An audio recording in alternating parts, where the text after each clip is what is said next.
الرحمن الرحيم.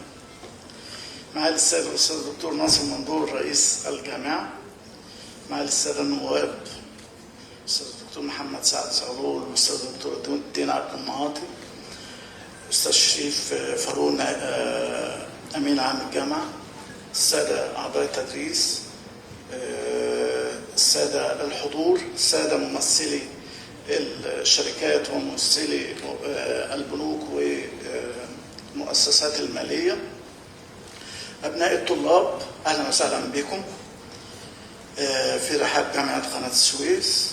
النهاردة بيسعدني أن أشارككم افتتاح ملتقى البنوك والأموال.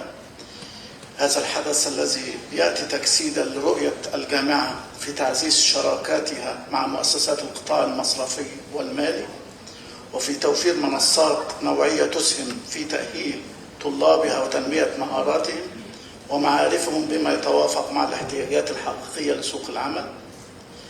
هذا الملتقى لا يمثل مجرد فاعلية للتعارف أو التواصل، ولكن هو يمثل محطة فعلية ومهمة تتيح لطلابنا فرصة ثمينة للتفاعل المباشر مع النخبة من الخبراء الموجودين معنا النهاردة وبيشرفونا والمتخصصين، والاستماع إلى تجاربهم المهنية وفهم طبيعة العمل داخل هذه المؤسسات المصرفية والمالية الكبرى.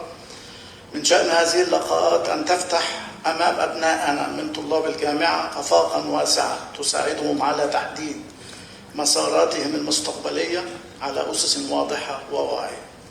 السادة الحضور، إن القطاع المصرفي في عصرنا الحالي يعيش مرحلة تحول كبرى تتسارع فيها الابتكارات المالية وتتعمق فيها تطبيقات التكنولوجيا ويزداد فيها الطلب على الموارد البشرية القادرة على مواكبة هذا التطور اللافت.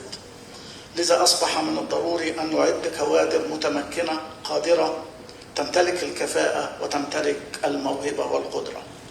من هذا المنطلق تؤكد جامعة قناة السويس التزامها بتطوير منظومة التعليم والتدريب داخل الجامعة لأبنائها الطلاب وتعزيز الشراكات مع مؤسسات السوق، وهي الجهود التي يتميز بها مركز الجامعي للتطوير المهني، اللي أنا بشكر الدكتور محمد عبد الجواد مدير المركز الجامعي للتطوير المهني، وبشكر فريق العمل اللي موجود في هذا المركز. والمركز فعلا احنا قربنا على سنتين تقريبا من بدء التشغيل بتاعه من يناير 24، في حين انه البروتوكول تم عقده في سبتمبر 23، فقربنا على سنتين. مجهود كبير جدا اتعمل وبذل من اجل خدمه ابنائنا الطلاب.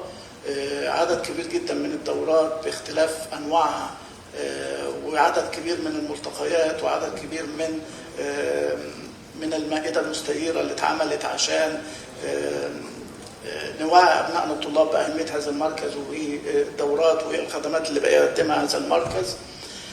على غرار هذا المركز بصراحة الفترة اللي فاتت يمكن شهدت تطور ملحوظ في الخدمات اللي بنقدمها لأبنائنا الطلاب.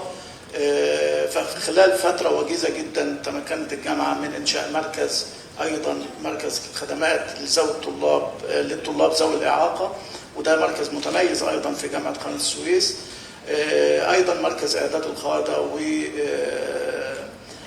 هذه المراكز جميعا بتتوحد في منظومة واحدة إن هي لخدمة أبنائنا الطلاب وتقديم العدد المهول من الدورات التأهيلية والتدريبية لأبنائنا الطلاب لتأهيلهم لأن هم يلتحقوا بسوق العمل.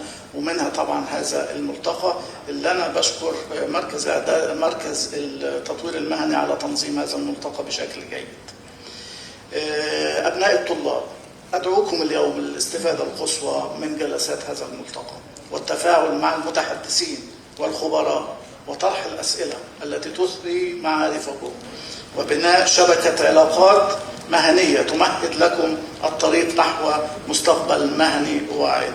واحرصوا على استثمار هذه الفرصة التي حرصت الجامعة وشركائها على توفيرها لكم. ختاما أتوجه بخالص الشكر والتقدير إلى السادة ممثلي البنوك والمؤسسات المالية على حضورهم المشرف ودعمهم المستمر للجامعة ولأبنائنا من الطلاب. أيضا الشكر موصول إلى جميع المنظمين والعاملين بمركز الجامعي للتطوير المهني، الدكتور محمد عبد الجواد، الدكتورة علياء منسقة هذا الملتقى، دكتورة هبة الدناصوري، دكتورة ندى كمال، دكتور عبد الله الشافعي، والأستاذ أحمد هشام. نسين حد؟ كله اتقال؟ دكتور أحمد جمال. كل الشكر والتقدير للجهود المخلصة لفريق مركز التطوير المهني عشان يخرج بالشكل اللائق اللي دايما بنتباهى به في خدمة أبنائنا الطلاب.